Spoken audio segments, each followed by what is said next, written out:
Imagine a city where failure is usually hidden in a dark corner of a casino or buried in the desert sands. Las Vegas is a place built on the idea that more is always better, and that if you throw enough neon and money at a problem, you can make it disappear.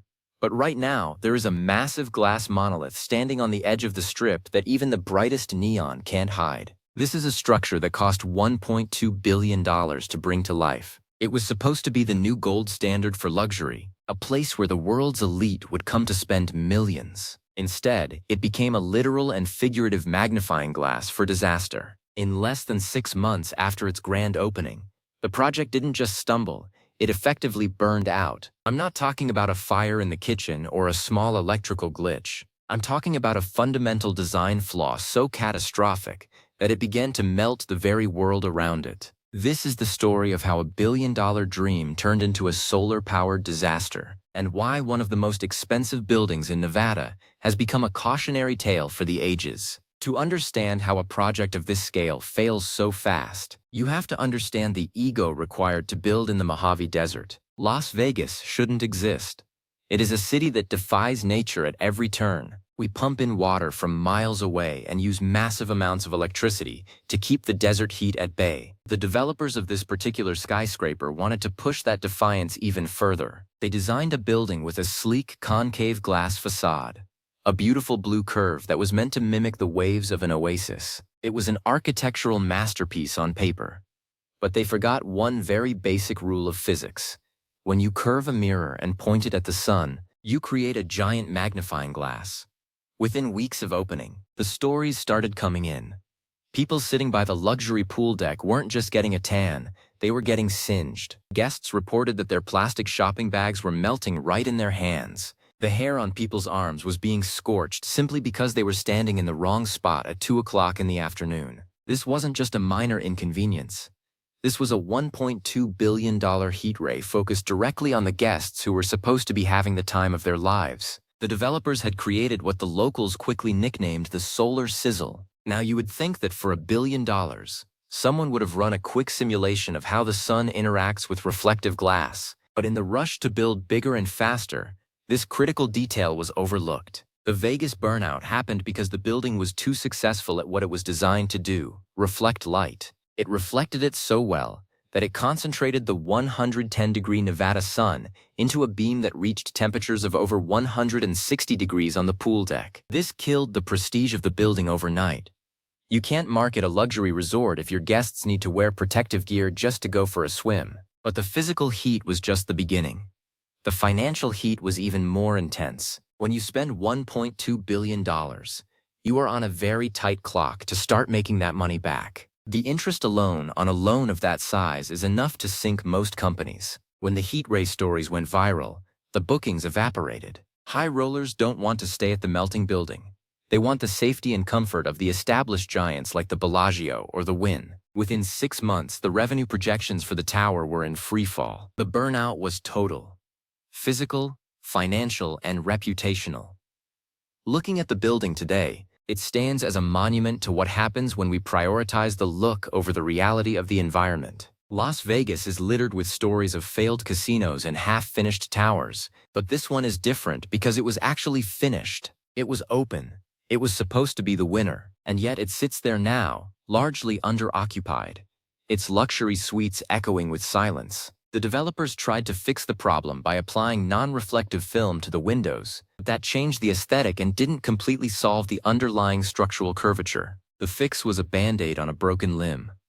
What makes this mega-project failure so fascinating is the way it represents the billionaire's blind spot. When you have that much capital and that much power, you start to believe that the rules of nature are just suggestions. You think you can build a concave glass windsail in a wind-prone desert, or a giant magnifying glass in a sun-baked valley, and simply deal with it later. But the desert doesn't care about your portfolio. It doesn't care about the Italian marble in your lobby or the celebrity chef in your kitchen. The desert is a place of extremes, and it will find the weakness in any structure you put into it. The fall of this skyscraper sent shockwaves through the Vegas investment community. For years, the city had been on a winning streak. New stadiums, new arenas, and new towers were popping up every month. This burnout was a cold splash of water, or rather a hot blast of air in the face of the developers. It proved that even in a town built on luck, you can't gamble with the laws of physics and expect to win every time. As we walk through the corridors of this failing giant, you can see the results of the quick decline. The luxury brands that signed 20-year leases in the lobby are already looking for out clauses. The vibe of the building has shifted from futuristic cool to desperate recovery. The maintenance teams are constantly fighting the heat's impact on the building's exterior materials. It is an exhausting, expensive battle that has no end in sight. The building is essentially consuming its own profit just to keep from deteriorating further. Many people ask, why don't they just tear it down? The answer is the same for many of these mega projects. It's too expensive to keep and too expensive to destroy. The demolition of a $1.2 billion glass tower in the middle of a crowded city would cost hundreds of millions and create a massive environmental headache. So it sits there. It is a zombie in the desert. It is living just enough to avoid being a total loss, but it is not truly alive in the way a successful resort should be. The impact on the Las Vegas skyline is more than just visual. It's a psychological scar. For the locals who work on the Strip, the building is a daily reminder of the great burnout. It's the topic of jokes, sure, but it's also a source of real concern. If a project this big can fail this spectacularly, what does that mean for the next big development down the street? It creates a confidence gap that makes banks more hesitant to lend and investors more likely to pull the plug at the first sign of trouble. If you go to the pool deck of this building today, you'll see some of the fixes in action.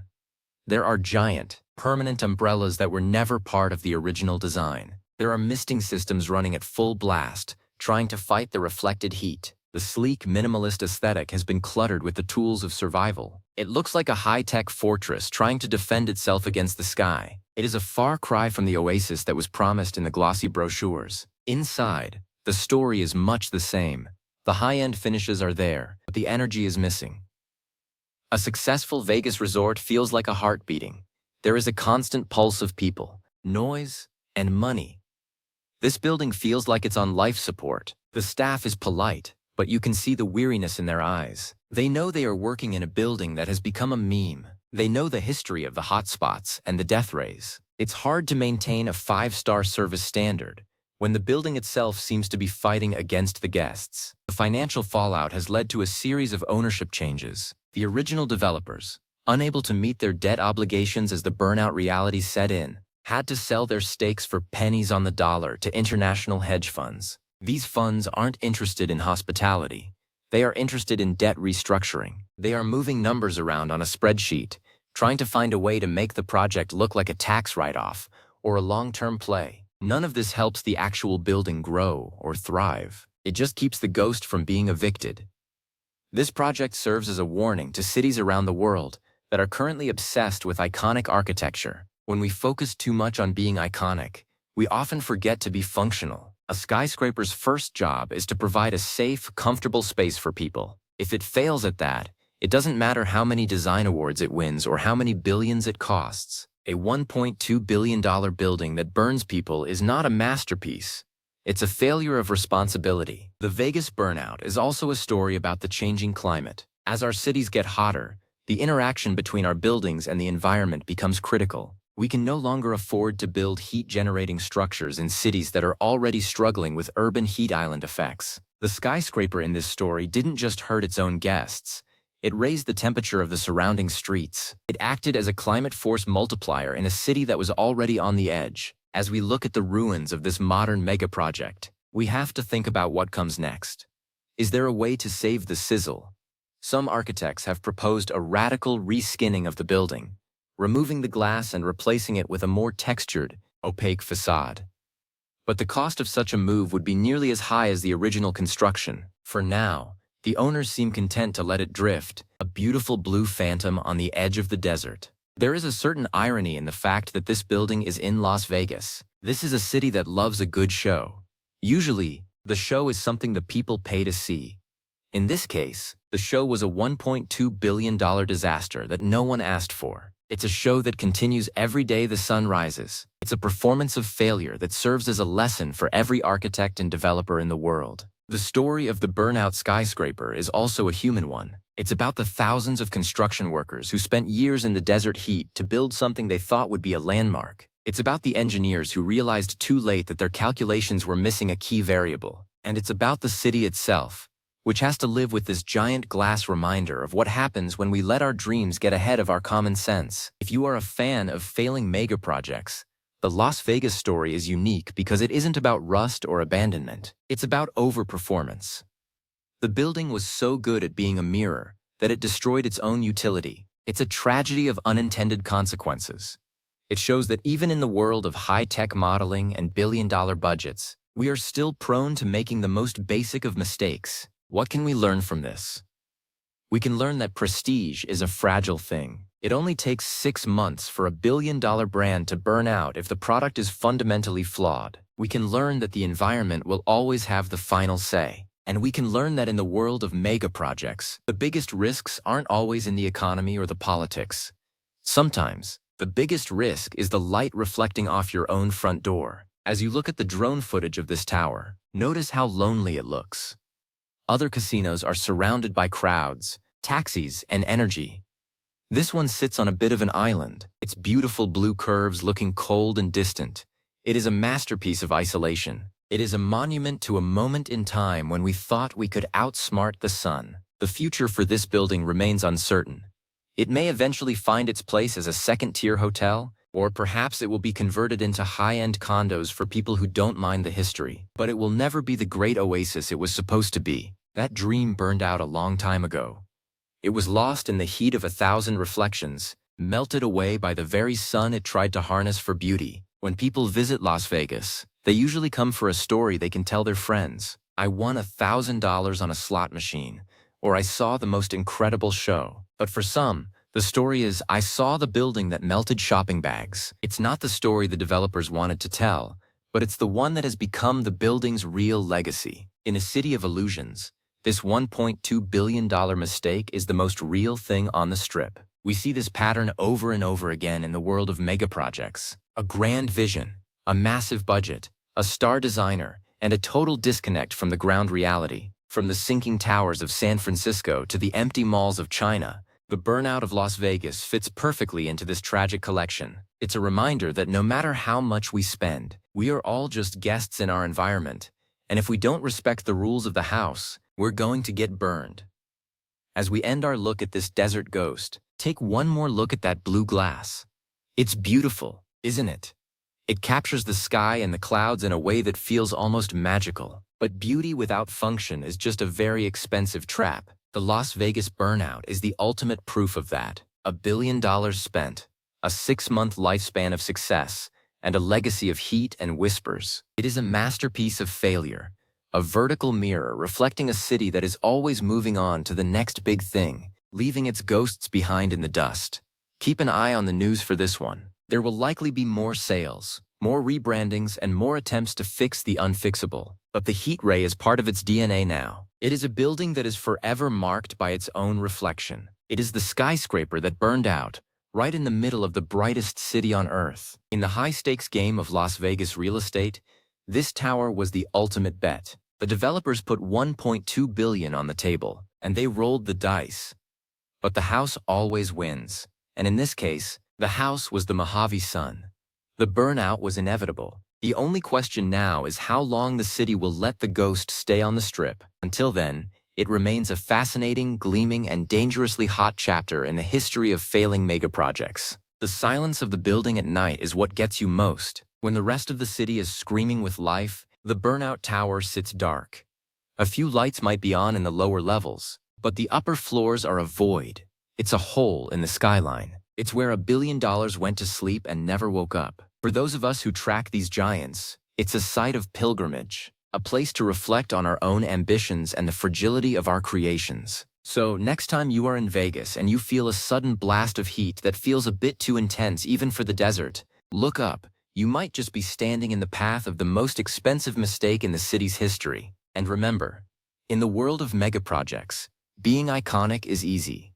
Being functional is where the real work happens. Without that work, you're just another expensive burnout in the sand. This story is a reminder that we are still learning how to build for the future. We are still making mistakes that seem obvious in hindsight. But as long as we keep building, we will keep failing. And as long as we keep failing, there will be stories like this one to tell. The Las Vegas burnout isn't just a story about a building.